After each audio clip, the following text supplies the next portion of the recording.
Welcome everybody. Today I'm going to discuss 5 ways to find more calm and more relaxation and to ease anxiety using your breath. The breath is the master controller when it comes to soothing anxiety and calming the nervous system. We just need to know how. My first suggestion for you is to slow down your breathing. Now, the telltale sign that somebody is in a stress response or they're in a mild hyperventilation syndrome is that they're breathing really quickly. They're breathing a lot faster. Their respiratory rate is much higher than it needs to be. And as a result, they're blowing off too much carbon dioxide, which in turn is decreasing the oxygen efficiency of the oxygen in your blood going to your cells. Now, what we want to be doing is breathing more in alignment with our actual metabolic rate, and therefore we want to be slowing down the breath.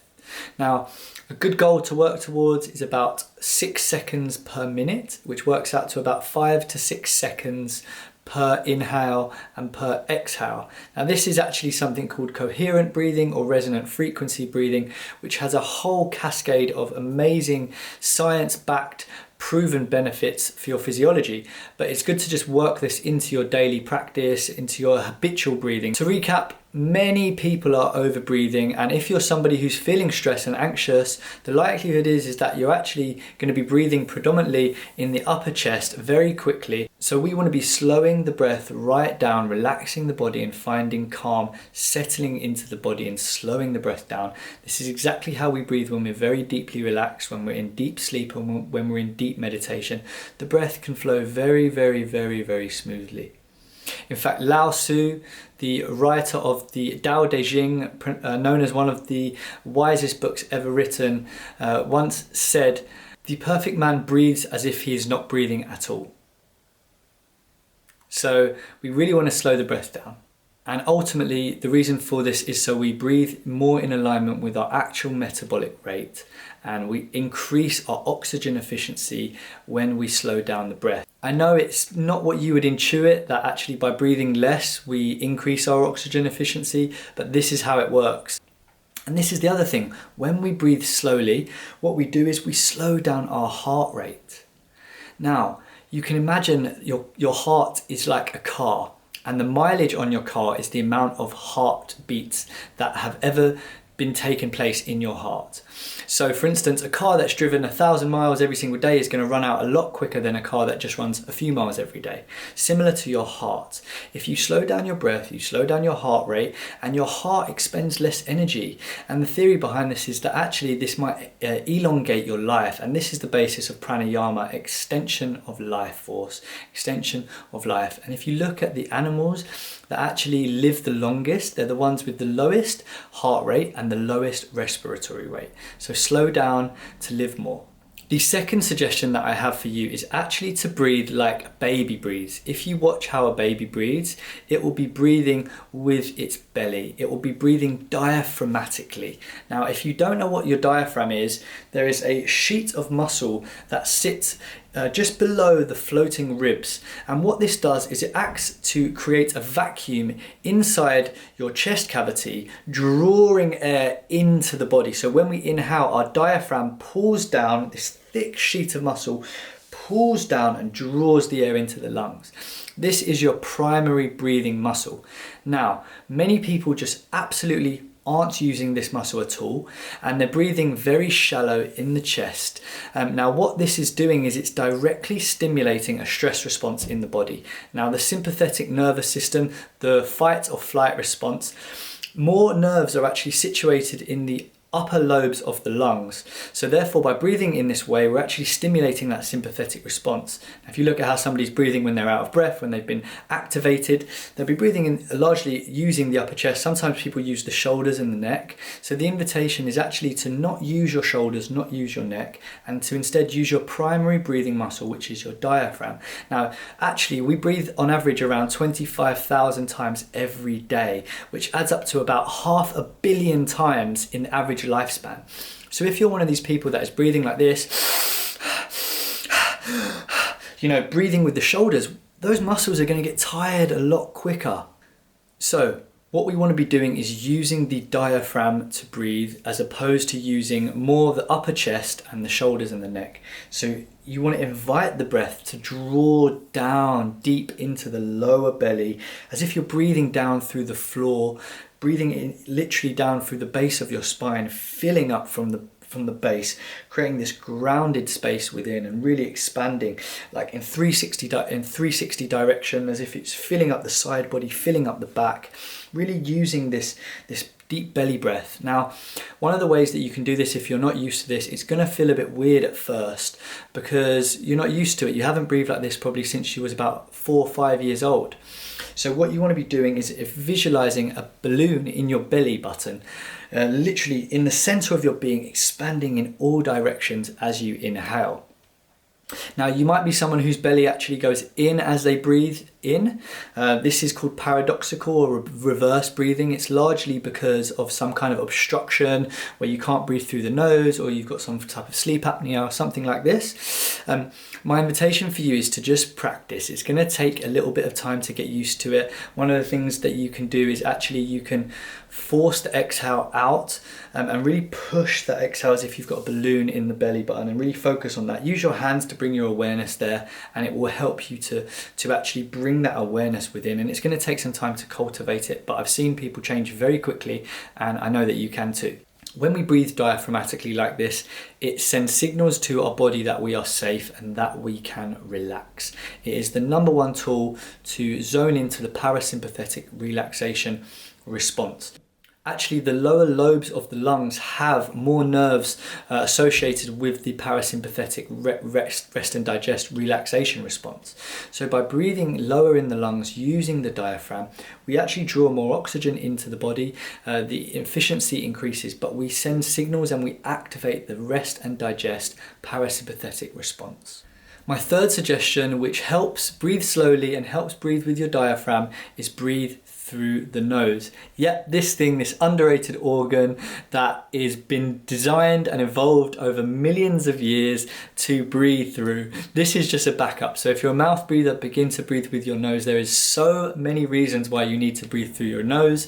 It warms the air, it disinfects the air, gets it ready for your lungs to receive the air. It also releases nitrous oxide, which is a vasodilator. So if you're someone with high blood pressure especially, this will reduce hypertension and will reduce your blood pressure. So breathe through the nose for those reasons. Another reason to breathe through the nose is actually it creates more resistance. If you're breathing through the mouth, it's a lot quicker. These gaps are smaller. I know I've got a bit of a big nose, but these gaps are smaller than this gap. So breathe through the nose and it will slow down the air, which will mean that you will breathe less and you'll breathe more in alignment with your metabolic rate, and your oxygen efficiency in the body will increase. I know it's weird, but that's how it works. Now, my fourth suggestion for you is actually to extend your out breath such that it is much longer than your in breath. Now, this is the classic way that I kind of ground myself and really settle in and relax my whole being, is actually by just taking a very slow, gentle, long breath that kind of grounds me and softens me. And what I do is I really relax and let go. I observe rather than do anything. I just watch the movement of the breath fall out of my lungs as I exhale, and it allows me to really relax and ground and soften. So I invite you to do this now. Let's do one together, in fact.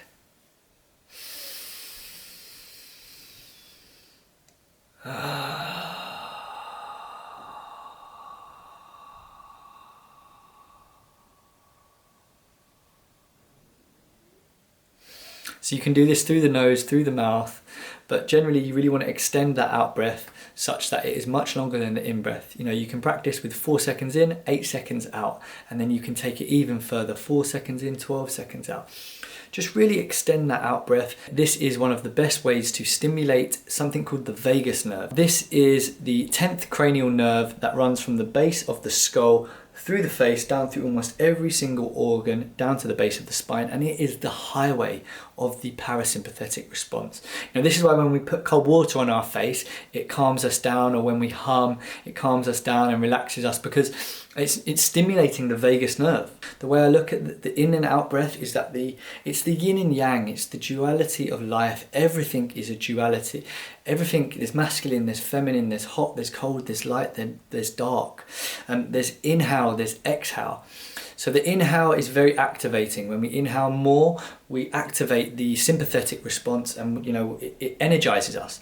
Now when we exhale more, it does the opposite. It calms us, it relaxes us, it soothes us. So focus on that out breath, extend it, and make sure you're exhaling fully. So many people just don't exhale fully, and that's one of the reasons why people aren't able to catch a full breath, is because they're not fully clearing out the lungs.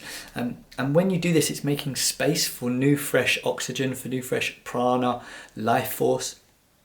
But again, it's going to allow you to fully extend and extend that out breath, and exhale fully to slow down and stimulate the parasympathetic response. My final suggestion for you is that you practice some breath holds. This is when we actually inhale and we hold the breath, or we exhale and we hold the breath. And we hold for an extended period of time. And there's many reasons for doing this. My feeling towards this is that what it's doing is it's cutting off the flow of life. It's cutting off the flow of energy.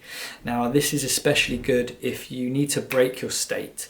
So if you're feeling especially anxious, or your monkey mind is racing, this can really kind of just stop it in its tracks. And then if you take a very long, slow, gentle exhale, again, it can very calmly ground you into the body.